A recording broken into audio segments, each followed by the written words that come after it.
I was just asked what kind of meditations I do and what my like styles are. So I'm gonna give you a quick video just giving a few examples of some meditations I do. All right, cool. Right into it. One of my favorite meditations.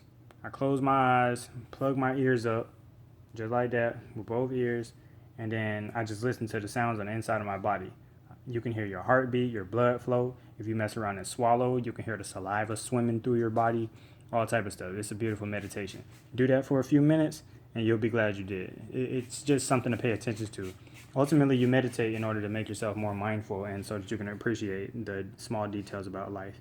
Speaking of which, another one that I do, and I've actually talked with one of my fellow psychology professionals, and he's a therapist, and he says what he does is he gets people to grab a raisin, and they look closely at the raisin and look at all the fine details of it, like the wrinkles and whatnot.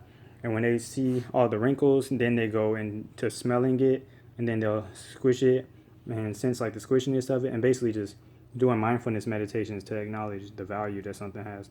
So then once they do that, eventually they'll get to eat it. So of course, ultimately, it's about paying attention to what's going on so that you're not mindlessly doing anything. I know a lot of people mindlessly eat, and when you're mindlessly eating, that's, I mean, for a lot of reasons, that's not as spiritually beneficial as for when you're doing something as sacred as putting something inside of your body. But a lot of people don't realize how big of a deal it is to put something inside you. But anyways, moving on. Another one of my favorite meditations to do is to intentionally not think of anything at all. So I'll sit down, close my eyes, and I'll hit certain pressure points, do a specific mudra depending on what kind of energy I'm trying to harness and whatnot. Just leave me a comment if you want me to make a video more about mudras, talking about mudras, because there's a lot to know. Also, just continuing on, what I'm doing is I'll sit down, close my eyes, and I'll make my eyes go across like this, and then I'll look upward and put it right in the center of my forehead. Basically, I'm focusing on my pineal gland, so I'm kind of like looking within myself. So I put my attention there, and when you do it long enough, like when you do it consistently, mind you, this ain't stuff you should just do sometimes. When you make a consistent kind of thing out of it, it's kind of like working out. It's like when you go to the gym, you can't just go to the gym once and expect to get muscles the first time you work out. You got to stick with it. So it's the same kind of thing with your mind exercises also.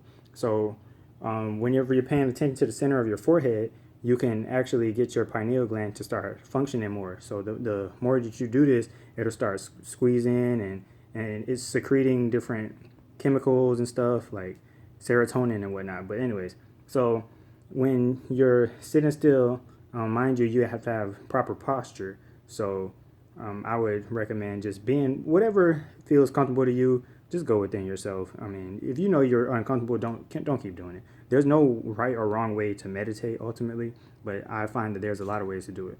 But like I said, with this one, I'm putting my attention right in the center of my forehead, and I'm not thinking of anything at all. And when you have this DMT swimming through your blood, after doing a mantra, which would mean that you're going something like Om or Ah or anything like that. Eventually, that frequency you're gonna feel it vibrating. Now, you need to put your tongue on the roof of your mouth, right at the bridge between your teeth, right there.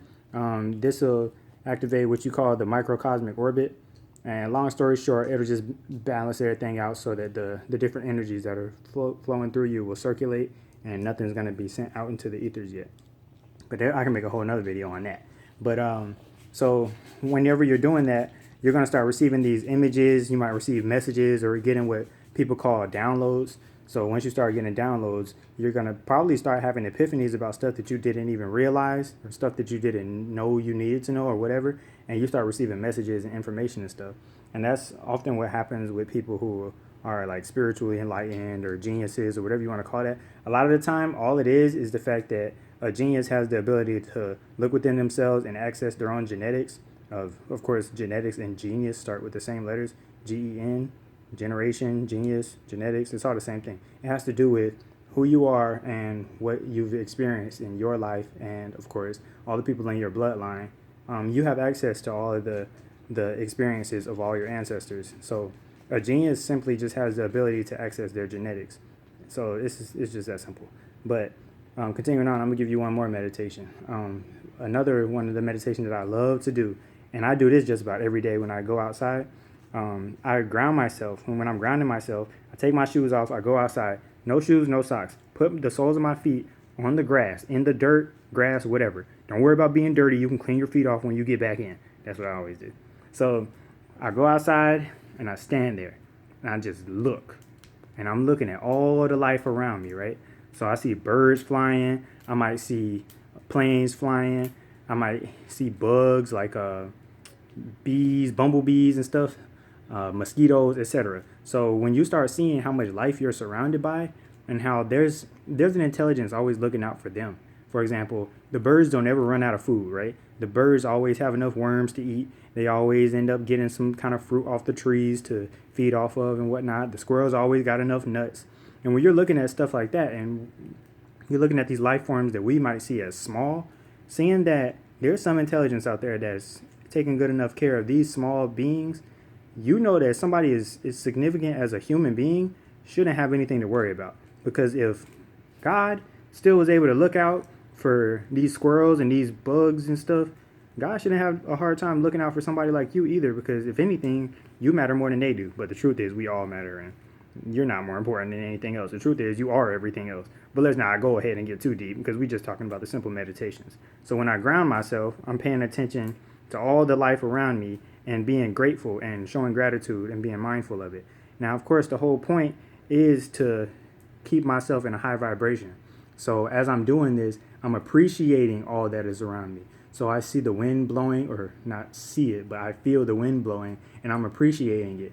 And the moisture that's in the air, I appreciate the breath that I have in my lungs. So I'll inhale and exhale. Of course, a lot of meditations have to do with breathing. So that one's so obvious that I didn't even bother mentioning it. But there you go.